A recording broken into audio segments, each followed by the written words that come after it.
Assalamualaikum warahmatullahi wabarakatuh. Halo, berjumpa lagi dengan Pak Trisno. Pak Trisno doakan yang menonton video ini bahagia dan sukses selalu. Baiklah, pada kali ini kita akan belajar bersama materi kelas 6, tema 6, subtema 3, pembelajaran 1, menuju masyarakat sejahtera. Mari kita bahas bersama-sama. Pada pembelajaran ini ada 3 muatan pelajaran, yaitu PPKN KD 3.2 atau 4.2, Bahasa Indonesia KD 3.8 atau 4.8, dan IPS KD 3.4 atau 4.4. Yang pertama yaitu PPKN KD 3.2 atau 4.2, tanggung jawab sebagai warga negara. Tanggung jawab merupakan kesadaran manusia akan tingkah laku atau perbuatan baik yang disengaja maupun tidak disengaja. Tanggung jawab juga dapat berarti berbuat sebagai perwujudan kesadaran dan kewajiban. Merupakan bagian dari masyarakat yang tinggal di negara, terikat oleh aturan hukum dan norma yang berlaku. Dia harus menghargai dan mencintai negaranya dengan perilaku penuh tanggung jawab. Tanggung jawab warga negara terhadap bangsa dan negaranya dilaksanakan dengan cara: yang pertama, memenuhi hak dan kewajibannya sebagai warga negara seperti yang tercantum dalam UUD 1945. 2. Memahami dan mengamalkan Pancasila dalam berbagai bidang kehidupan, baik politik, ekonomi, sosial maupun budaya. 3. Selalu menjaga dan memelihara nama baik bangsa. 4. Membina solidaritas sosial sebagai sesama warga negara Indonesia. Yang kelima, meningkatkan wawasan kebangsaan agar senantiasa terbina rasa kebangsaan.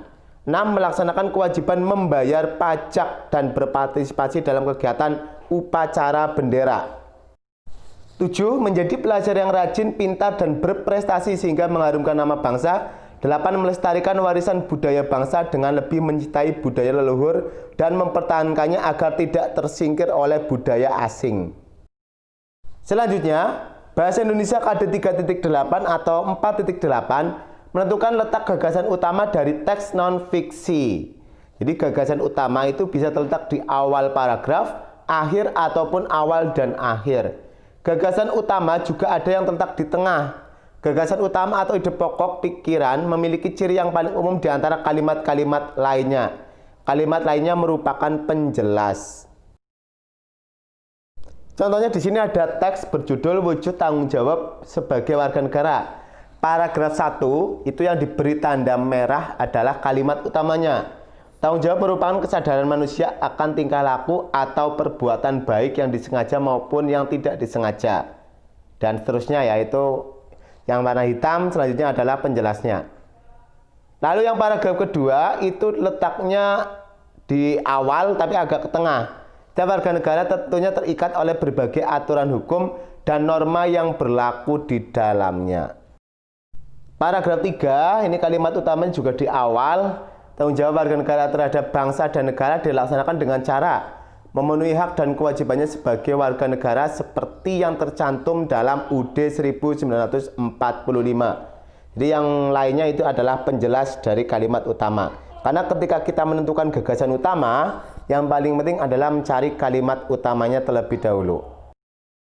Paragraf keempat, itu juga kalimat utamanya yang diberi tanda merah, yang berwarna merah. Selalu menjaga dan memelihara nama baik, merupakan bentuk tanggung jawab di mata dunia internasional dan sebagainya.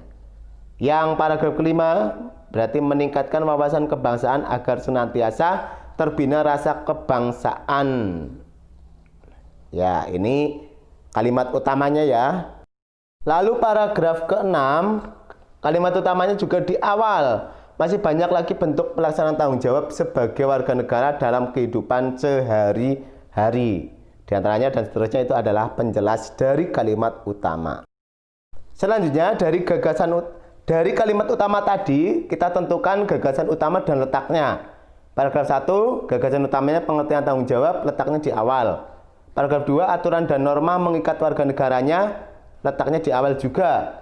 Paragraf ketiga, cara melaksanakan tanggung jawab sebagai warga negara, letaknya di awal juga. Paragraf 4 juga sama, 5 dan 6. Jadi nanti dari kalimat utama, gagasan utama itu lebih ringkas karena menggambarkan keseluruhan isi paragraf.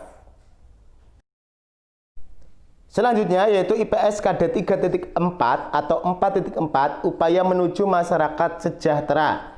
Dalam UUD 1945 tertulis bahwa tujuan negara salah satunya adalah memajukan kesejahteraan umum. Hal ini berarti negara memiliki tujuan dan harapan masyarakatnya sejahtera. Upaya yang ditempuh tidak hanya dilakukan oleh negara, namun harus didukung oleh seluruh masyarakat Indonesia. Upaya mengembangkan kehidupan kebangsaan menuju masyarakat sejahtera yaitu yang pertama dengan saling toleransi antar warga negara atas perbedaan masing-masing.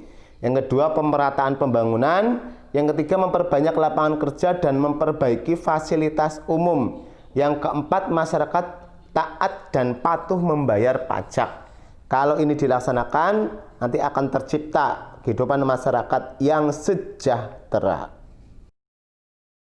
Hubungannya dengan makna proklamasi ini adalah memberikan arah dan kewenangan bangsa Indonesia untuk menuju masyarakat sejahtera. Jadi dengan adanya negara yang merdeka, itu negara bebas untuk menentukan negaranya itu masyarakatnya akan sejahtera atau tidak. Tidak tergantung oleh negara yang menjajah.